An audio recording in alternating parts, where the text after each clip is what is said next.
luar biasa. Lalu melihat juga apakah itu indikator kerukunan, persatuan dan kesatuan, gotong royong, hidup tenteram dan damai. Saya Pak, untuk kerukunan antarumat beragama ini di Provinsi Jambi sudah matang Pak, sebelum saya dipanggil membantu di Istana Negara. Saya juga Ketua Forum Masyarakat Katolik di Provinsi Jambi. Baru kita serah terimakan Romo dengan pengurus yang baru. Lalu dari kawan kita tadi dari agama Buddha, saya catat walaupun tidak ada orangnya di sini, Bante, hidup bahagia, ada 4 strategi yang dicoba dimajukan. Saling memberi, saling berkumpul, murah hati, tidak membeda-bedakan, dan ada 5 cara tadi. Kalau Bapak Ibu sekalian masih mencatat, tapi kalau saya catat semua. Lalu dari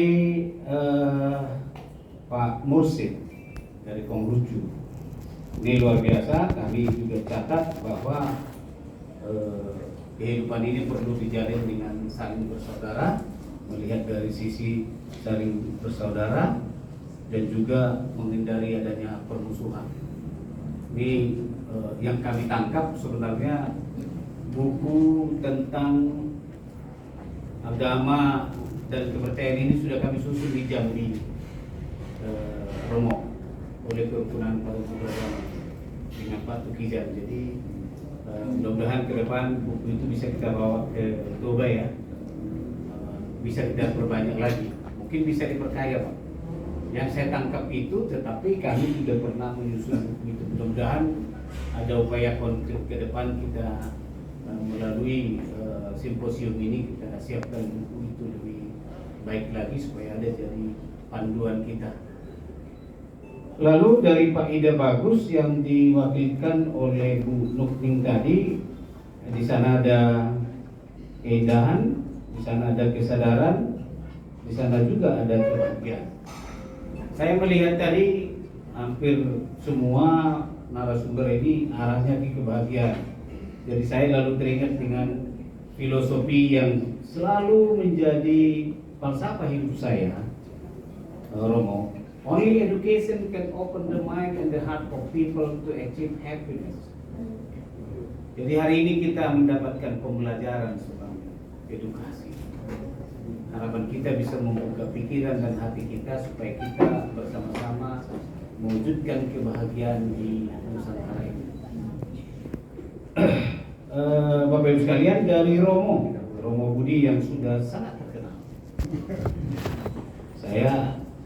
Saya share seminggu yang lewat itu flyer kita, ternyata semua para pastor se-Indonesia, suster, ada juga uskup. Wah, ketemu Prof. Siolis itu dengan narasumber kita, Romo Budi yang hebat. Salam Romo. Dan tadi ternyata memang hebat. Dari Romo kita lihat bahwa tidak terlepas dari kasih persaudaraan itu sebagai kasih Allah yang Maha Pencipta, itu harus kita syukuri dalam kehidupan ini. Terlihat tadi dari bumi adalah rumah kita bersama yang bisa mensejahterakan, tentu kita syukuri itu. Lalu yang kedua adalah keindahan keberagaman itu disinggung tadi oleh Romo. Yang berikutnya lagi harmoni kehidupan yang dapat divisualisasikan dan diverbalkan tadi dengan saksofon. Ada di sana harmoni kehidupan.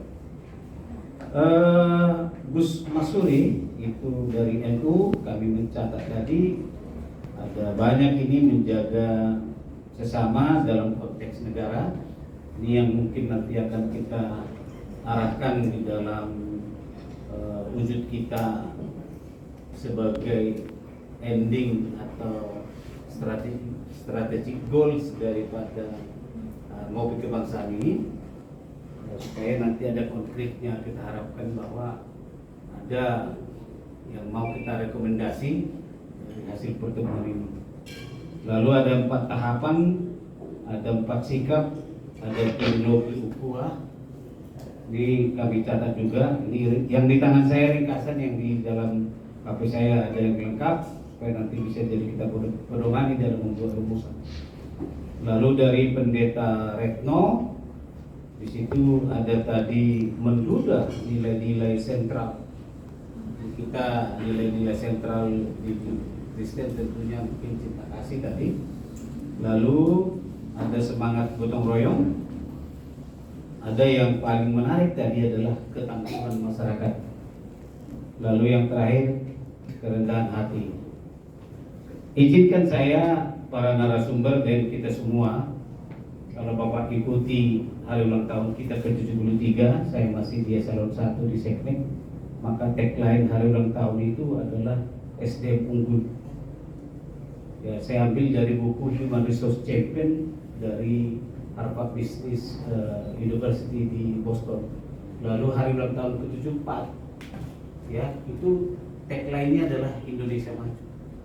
Jadi tidak mungkin Indonesia maju kalau SDM-nya tidak unggul, kalau SDM-nya masih amatiran.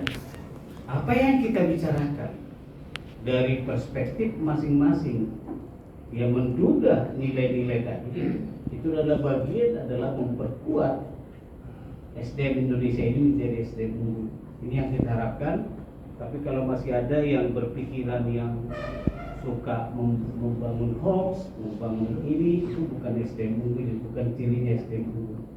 Tapi kalau dia partisipatif, berkontribusi, itu menurut kita adalah ciri orang yang SDM unggul. Itu adalah kreatif dalam berpikir, inovasi dalam berpikir, lalu bisa bertindak untuk mengejar satu leverage of success di negara ini.